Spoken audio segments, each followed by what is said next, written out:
নমস্কার প্রিয় দর্শক বন্ধুরা, অজানা তথ্য চ্যানেলে আপনাদের সবাইকে জানাই স্বাগতম। আশা করি আপনারা সবাই ভালো আছেন এবং সুস্থ আছেন।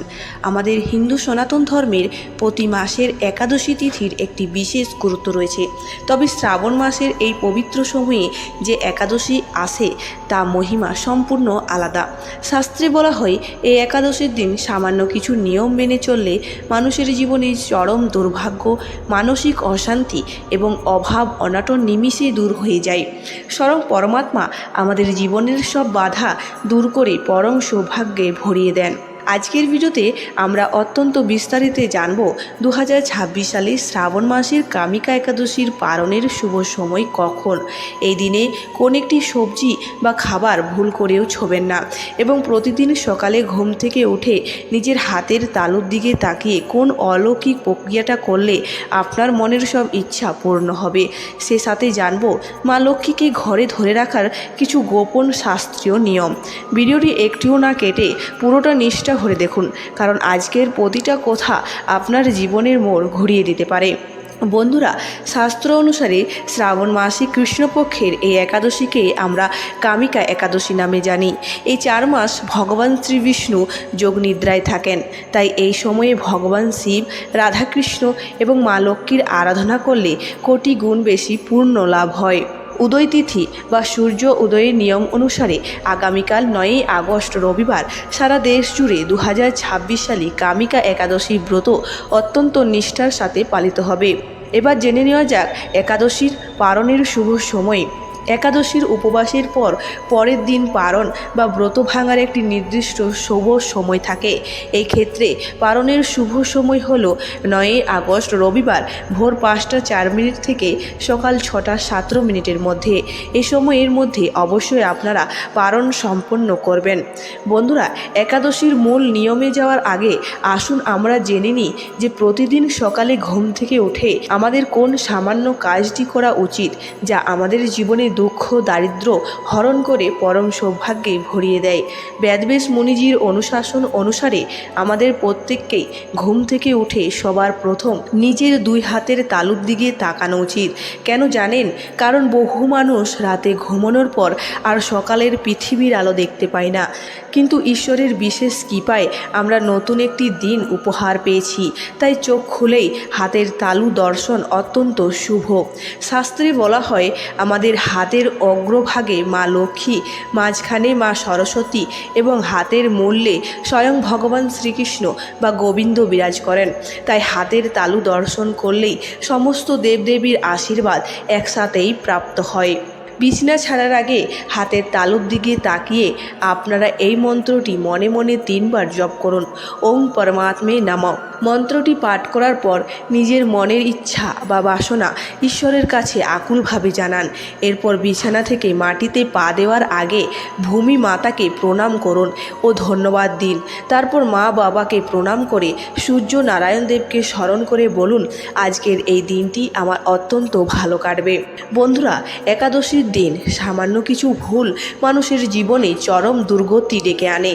পরিবারের লক্ষ্মীশ্রী নষ্ট হয়ে যায়। তাই এই দিনে কিছু নিয়ম কঠোরভাবে মেনে চলুন। নাম্বার 1, পঞ্চশস্য বর্জন। যারা একাদশী ব্রত পালন করছেন বা এই দিনে অন্ন গ্রহণ করেন না, তারা ভুলেও পঞ্চশস্য খাবেন না, যেমন ধান বা চাল জাতীয় খাদ্য, গম বা আটা, ময়দা, যব, ডাল জাতীয় খাবার এবং সর্ষের তেল। এই দিনে সর্ষের তেলের পরিবর্তে ঘি বা বাদাম তেল ব্যবহার করতে পারেন। নাম্বার 2, সাধারণদের জন্য নিয়ম। যদি আপনি সম্পূর্ণ উপবাস রাখতে না পারেন, তবে অন্তত এই দিনে পেঁয়াজ, রসুন, সমস্ত রকম আমিষ খাবার এবং মদ্যপান থেকে সম্পূর্ণ দূরে থাকুন। বাড়িতে যেন কোনোভাবেই এই দিনে অধর্ম বা অশান্তি না হয়। নাম্বার 3, দৈনিক কর্মের সতর্কতা। একাদশীর দিন মাথায় বা শরীরে তেল, শ্যাম্পু বা সাবান ব্যবহার করবেন না। চুল, দাড়ি কিংবা নখ কাটা শাস্ত্রে ঘোর অশুভ বলে মনে করা হয়। নাম্বার 4, তুলসীপত্র চয়নের নিয়ম। মনে রাখবেন, একাদশীর পরের দিন অর্থাৎ দ্বাদশীর দিনে ভুল করে তুলসী পাতা গাছ থেকে তুলবেন না বা চয়ন করবেন না। ভগবানকে ভোগ দেওয়ার জন্য একাদশীর দিনেই তুলসী পাতা তুলে রাখবেন এবং সেটি দ্বাদশীর দিন নিবেদন করবেন। এবার আসুন জেনে নিই একাদশীর সন্ধ্যায় সেই অলৌকিক টোটকাটি যা আপনার জীবন থেকে ঋণ, অভাব এবং আর্থিক অনাটন চিরতরে মুছে দেবে। একাদশীর দিন সন্ধ্যায় ভালো করে হাত পা ধুয়ে পরিষ্কার বস্ত্র, পারলে সাদা বা হলুদ রঙের পরিধারণ করুন। এরপর আপনার বাড়ির তুলসী মঞ্চে গিয়ে একটি ঘিয়ের বা তেলের প্রদীপ প্রজ্বলন করুন এবং ওং নমো ভগবতে বাসুদেবায় মন্ত্রটি বলতে বলতে তুলসী মাতাকে প্রণাম করুন। এরপর আপনার ঠাকুর ঘরে এসে মা লক্ষ্মী ও ভগবান বিষ্ণুর উদ্দেশ্যে একটি ঘিয়ের প্রদীপ জ্বালান। মায়ের চরণে নিবেদন করুন একটি 1 টাকার কয়েন, যে কোনো একটি সাদা বা হলুদ ফুল, মা লক্ষ্মীর জন্য লাল ফুলও দিতে পারেন, এবং সামান্য বাতাসা। সেখানে বসে একাগ্রহ চিত্রে একাদশীর মাহাত্ম্য পাঠ করুন, গীতা পাঠ করুন অথবা হরেকৃষ্ণ মহামন্ত্র অন্তত 21 বার, 51 বার বা 108 বার জপ করুন। ভগবানকে মাখন, নারকেল বা বাতাসার ভোগ দিয়ে সেই প্রসাদ পরিবারের সকলে মিলে গ্রহণ করুন। এরপর কি করবেন? রাতের বেলায় ঘুমানোর আগে সেই 1 টাকার কয়েনটি আপনার বালিশের নিচে রেখে দিন। পরের দিন সকালে স্নান সেরে পুজো অর্চনা করার পর সেই 1 টাকা কয়েনটিকে ভক্তি ভরে আপনার মানিব্যাগ, ঘরের সিন্দুক বা লক্ষ্মীনারায়ণ চরণে রেখে দিন। এর ফলে মা লক্ষ্মীর কৃপাদৃষ্টি সর্বদাই আপনার পরিবারের উপর থাকবে। বন্ধুরা, এই পুরো শ্রাবণ মাস চলাকালীন যদি পারেন তবে 108টি তুলসী পাতা জোগাড় করে একটি সুন্দর মালা গেঁথে ভগবান শ্রীকৃষ্ণকে পরিয়ে দিন এবং নিজের মনের আকুতি জানান। সন্তান যেমন পিতার কাছে আবদার করে, ঠিক তেমনভাবে ঈশ্বরের কাছে চোখের জল ফেলে নিজের মনের কথা বলুন। শ্রীহরি আপনার ইচ্ছা অবশ্যই পূর্ণ করবে। এছাড়াও এই পবিত্র মাসে গরুকে রুটির সাথে একটু গুড় মিশিয়ে খাওয়ান। বাড়িতে কোনো পশু পাখি বা অতিথি এলে তাদের অন্ন জল দিন, কারণ এতে স্বয়ং নারায়ণের কৃপা প্রাপ্ত হয়। কোনো অসহায় ব্যক্তি, কন্যা সন্তান বা ব্রাহ্মণকে অন্ন, বস্ত্র বা হলুদ রঙের কোনো জিনিস দান করলে জীবনের সমস্ত দুর্ভাগ্য কেটে যায় এবং পরম সৌভাগ্যর উদয় হয়। বন্ধুরা, কলিযুগের সংসার চালাতে, মা বাবার মুখে হাসি ফোটাতে অর্থের প্রয়োজন রয়েছে, কিন্তু অনেকে কঠোর পরিশ্রম করেও উন্নতি দেখতে পান না। তার কারণ হয়তো আমাদের অজান্তেই ঘরের কোনো দোষ তৈরি হচ্ছে। প্রতিদিন সকালে স্নান সেরে ঠাকুর ঘরে একটি প্রদীপ ও ধূপ জ্বালিয়ে মা লক্ষ্মীর সামনে হাত জোড় করে এই মন্ত্রটি 3 বার পাঠ করবেন। ওং শ্রী লক্ষ্মী মহালক্ষ্মী মহালক্ষ্মী ইহি এহি সর্ব সৌভাগ্যং দেহি মে সাহা। কিন্তু মনে রাখবেন, যে বাড়িতে এই 7টি ভুল নিয়মিত হয় সে বাড়ি থেকে মা লক্ষ্মী চিরতরে বিদায় নেয়।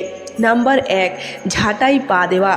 ঝাঁটাতেই মা লক্ষ্মীর বাস বলে মনে করা হয়, তাই একে লাথি মারা বা পা দেওয়ার মানেই দারিদ্র্যকে ডেকে আনা। নাম্বার 2, পা দিয়ে দরজা খোলা। পা দিয়ে লাথি মেরে ঘরের দরজা খোলা বা বন্ধ করা অত্যন্ত অশুভ। নাম্বার 3, দরজার সামনে বসে খাওয়া।